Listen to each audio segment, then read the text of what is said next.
A very quick update about the ARC. We are still functioning. We are alive and well and kicking, mostly, and I mean that in the most literal sense. We've had a lot of changes since we met at Laund Abbey last year, largely in the fact that we've expanded. We've taken on several new staff. Actually, I see John's on the call. John, give us a wave. John is going to be looking after our resources. We have a couple of new fundraisers. We have Rachel Short, who's doing our comms and marketing for us. We've got more support behind the scenes in the form of Fiona, who's looking after the places where we store our information and ensuring that we do it compliantly and that we don't upset you by asking you the inappropriate questions instead of appropriate ones. Yeah, there's been quite a lot of change, which of course on a small team we've pretty much doubled, which is quite an achievement during lockdown.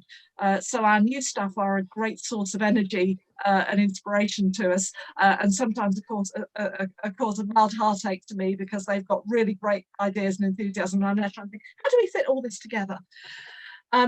So that's probably the main thing that has changed. We are also, and I'm particularly mindful of this as we go through our budgeting process for next year. We had the very sudden and unexpected death of our finance manager at the end of July in the form of Peter. And so again, that's a staff change that we were not expecting and had not looked for. And we are still dealing with not only the practical consequences, but the change that has brought to our team as well. Apologies, you're about to get a cat's tail because the cats are out to play. We are doing our best to stay connected with you. I hope that most of you are getting ARC news. In fact, if you're not, please drop me an email and I will ensure that you do. And I think that one of the things that we've been doing through COVID is the Together Apart response that we've managed to convene right across the church, or so many different denominations and church networks. I think we're all rightly proud of. That's going back weekly now that we've gone back into lockdown, and it's getting a lot of very positive comments, but we are always open to your positive comments.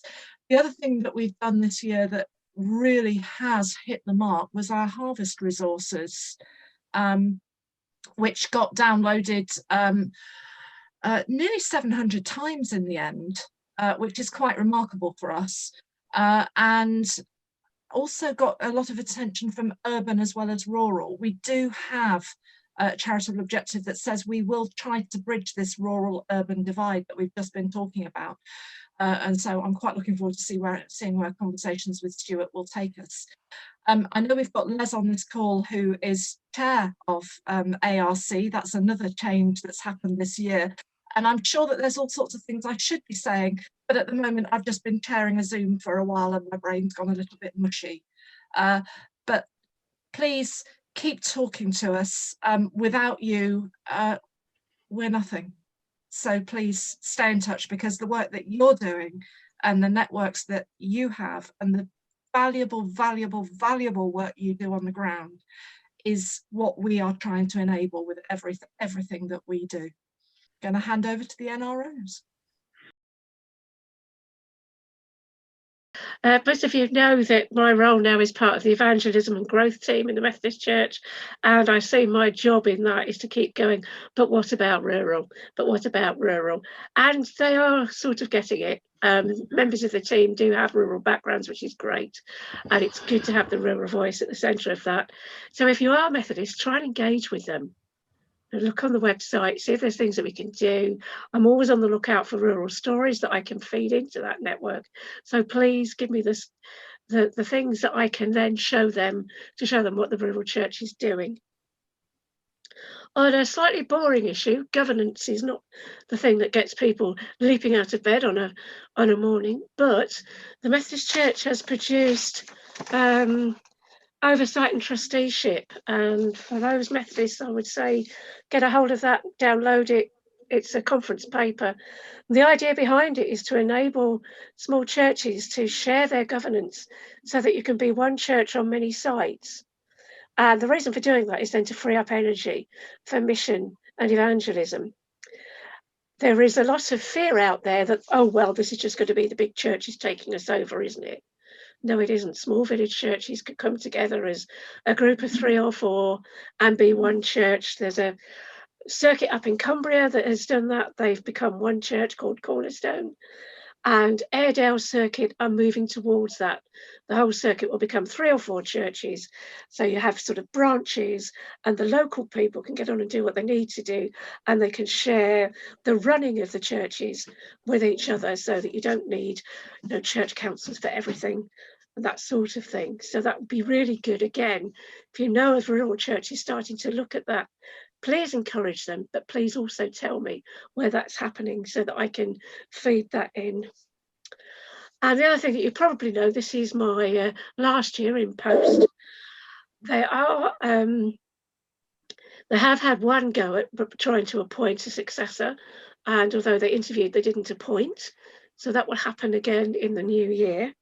But one of the things that I want to do in this sort of handover period is have one-to-ones with as many Methodist rural officers as I can, so that we can have a conversation about what's happening on the ground and what they might need in terms of support from this role. So I'll probably be bombarding you with emails saying, are you free, sort of coming into the new year. So please be patient. And if you can engage with that, I'll be very pleased. Thank you very much. Thanks, Elizabeth. We are very much going to miss you in terms of your ability and knowledge and wisdom and general care for all of us, which has been brilliant. So yes, we hope for a brilliant successor, but at the same time, they've got enormous shoes to fill. Yeah, update from me. First and foremost, my apologies for not being in touch as much as I should have been. As many of you will know, I have been in part seconded to the to be an officer for the recovery group for the Church of England, which has had the added benefit of me being a rural voice at the heart of what's going on during the recovery. There have been things ticking along in the background. We are working on some publications, and the agriculture bill has been